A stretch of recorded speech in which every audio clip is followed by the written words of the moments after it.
a similar level, because throughout the year we are productive to an extent, but it heavily slows down and goes way, beyond what we want, and we have this regret all the time. When the month of Ramadan comes, we feel really, really happy about it. Month of Ramadan is here. Now I can devote myself to my ibadah. And we all have goals that we set for ourselves in Ramadan. I'm going to fast this much, I'm going to read Taraweeh this much, I'll read this much Quran, I'll give this much charity, I'll read this much books. Okay, so we all have goals that we plan. And then when the Ramadan comes, we see ourselves fulfilling that. And we find ourselves that, we are more productive with our time. And once the month of Ramadan leaves, we feel that there is an empty gap in our lives. We feel like we're doing so much, but now I don't know what's going to happen. So it's very, very important that we keep that same attachment that we have in the month of Ramadan outside Ramadan as well. So whatever attachment we had built with the Quran or with the masjid, with ibadah in general, also with the community work that we were doing and the akhlaq and attitudes we had with our families in the month of Ramadan. Firstly, we all try our best. So it's very, very important that we carry on that after the month of Ramadan. But the question comes that how do I keep up with it? And Alhamdulillah, the month of Ramadan, we discussed a lot about personal development throughout the month of Ramadan. And every day before Taraweeh, after Isha Salah, we would have those 10-minute reminders where there was a lot of different discussions and reminders regarding personal development. So we thought that we would carry on with that aspect as well. But this time we would also want some input from yourselves as well, that how to carry on with this and how to mold our sessions. Because obviously now in the summer months, Maghrib to Isha is a short time. But that's the time where we felt that most of you would come. Because after Asr, sometimes there is whatever, you are with family or whatever tasks you have, then you are busy with them. But Maghrib to Isha, it's a time when between two Salah, it is easy for people to come. And our focus target was mostly from the age of 16, 17, 18 plus till 40, 45, 50, that age. So why? Because that's the age where you have young families maybe, or you are going into the adulthood, okay, in terms of becoming more responsible. So there are more challenges, okay, and the elder people, they are always in the masjid. Like once when I announced last Friday that we want the young people to come, so one elderly gentleman came to me and said, "Wana, ab to hum buro ko bhul gaye." So मैंने कहा नहीं, I haven't forgotten you old people, elder people, but rather that you elder people, alhamdulillah, are always there in the masjid. So we don't need to invite you. We need to invite those people who we don't see. So that's why we are saying, young people or the middle-aged, because we don't see them much. We don't see someone, and you invite them. Someone's coming to your house all the time, so you don't need to invite them. You don't have to say to them, "Okay, come to my house tomorrow" and stuff. Why? Because already there. So all you have to do is interact with them and then be there. But those who are not there, then they are the ones who we need to invite. So we're not saying that you don't come to masjid, but generally that's we are busy with our lives, and we are busy building a life, for example, or it's that start of the into the routine. So it's very, very important that we have a focus in our life, and how we can be more productive as Muslims, because being productive is very, very important. And there are three important aspects when it comes to being productive. One is our energy. How we utilize our energy. In what things we use our energy. The same, our energy, focus, and our time.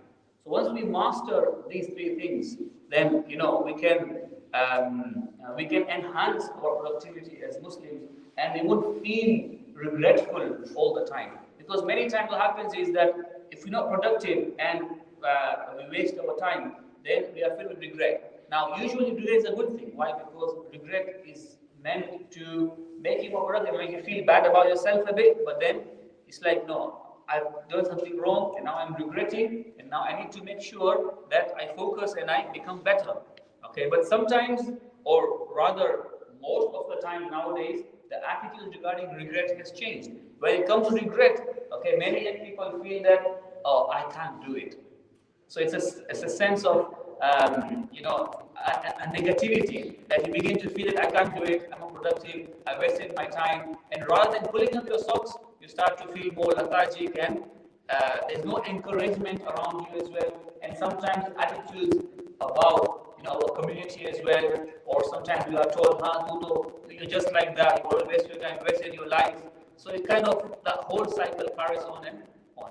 So it's very, very important to be productive.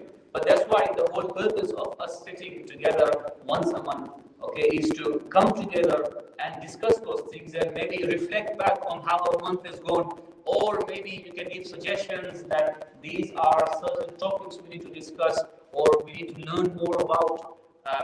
So how we can, be more productive, and how we can make ourselves, better Muslims. And this struggle, with our nafs, this jihad nafs, as we call it, is a constant struggle, because there are so many fitnas or so many challenges out there.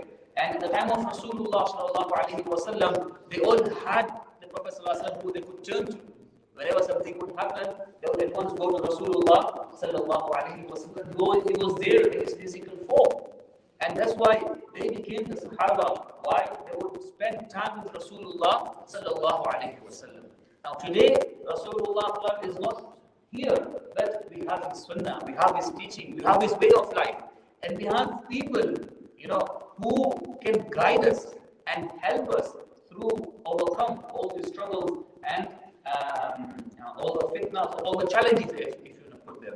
This is the whole purpose behind the gathering that we have every month. So inshallah, I'll give you one of those, inshallah, maybe he says a few words, and after that we can carry on with the program and discuss what we need to do, inshallah. Is that okay, inshallah?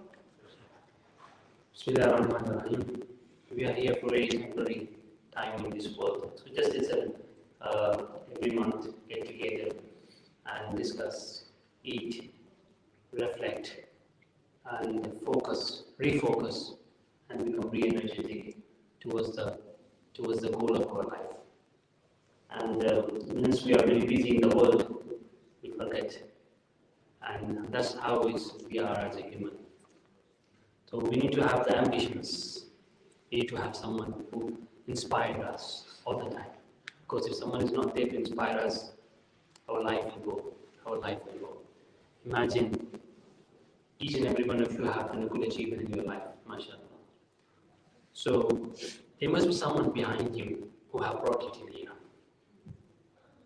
Whatever goodness you have in your life, whatever good character you hold, uphold the good qualities, any kind of goodness.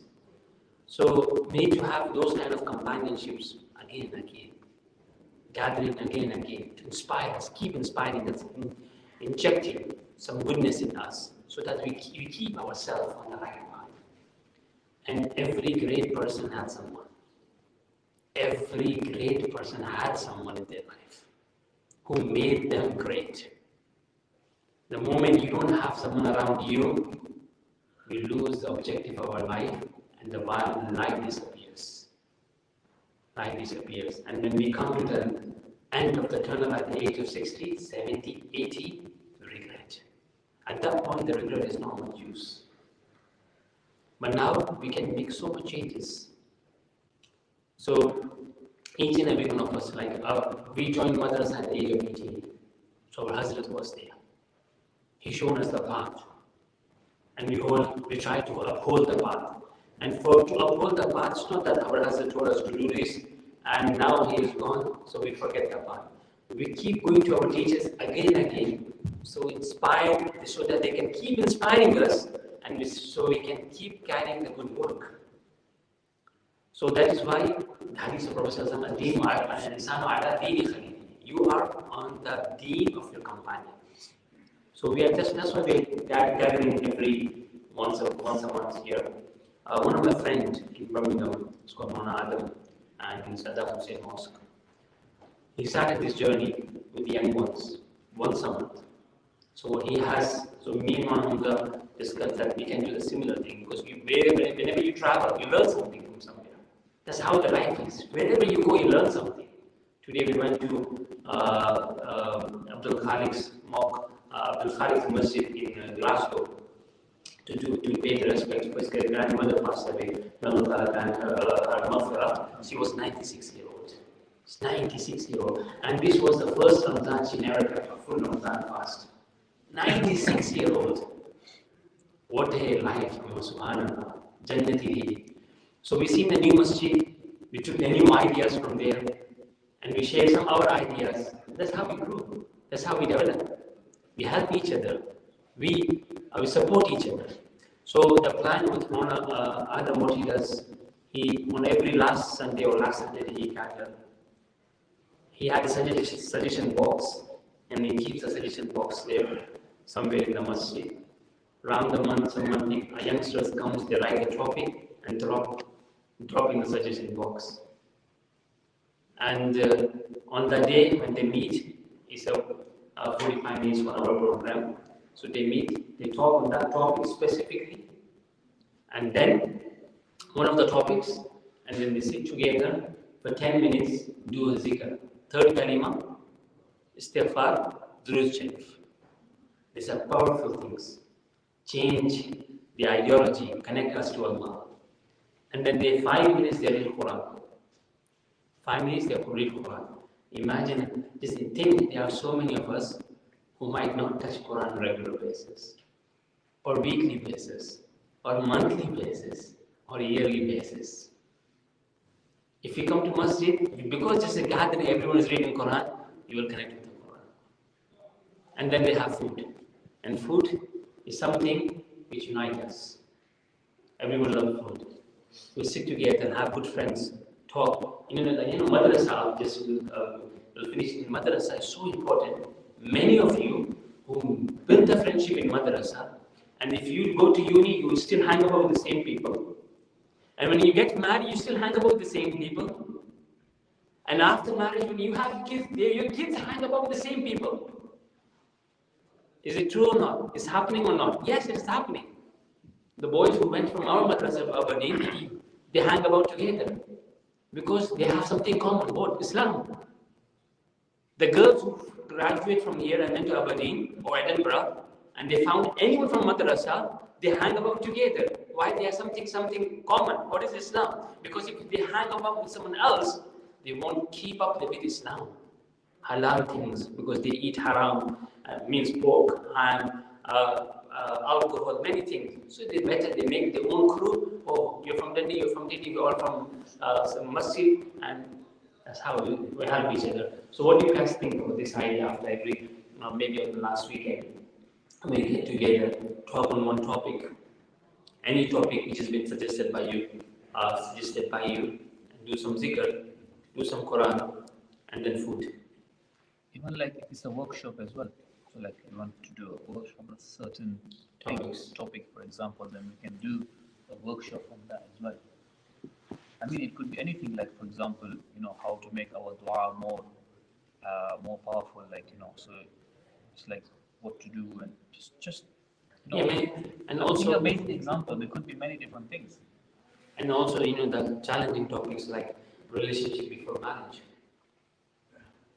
Or even like, questions that people have regarding Islam and atheism, maybe. It's very common. Discuss maybe challenging topics, or even the challenges you face, for example, in school or at work.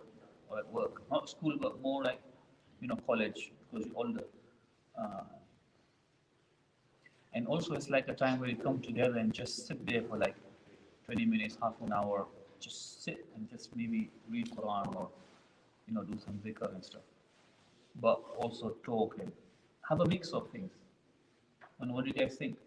not getting anything from it. I, Ji, yeah, I think it's very good. It's learner centered, so especially what you mentioned about workshops. I think um, listening might not be the topics, but the questions that we put might create some themes. It's the topic, so So sometimes the rulings we can talk about, sometimes we can talk about the gentleman Sahaba Ikram, companions, one Sahabi, talk about his life. Because his life will give us an inspiration. I met a doctor from Toronto 2 weeks ago in Ishtama. What he said to me, you guys are very lucky. You guys are fit, and you guys don't know how lucky you are. I said, why? Because you have nurses around you, you have teachers around you, you have scholars around you, you have Sheikh one of the Manan was sitting there as well. Dr. Jan Sher was sitting there.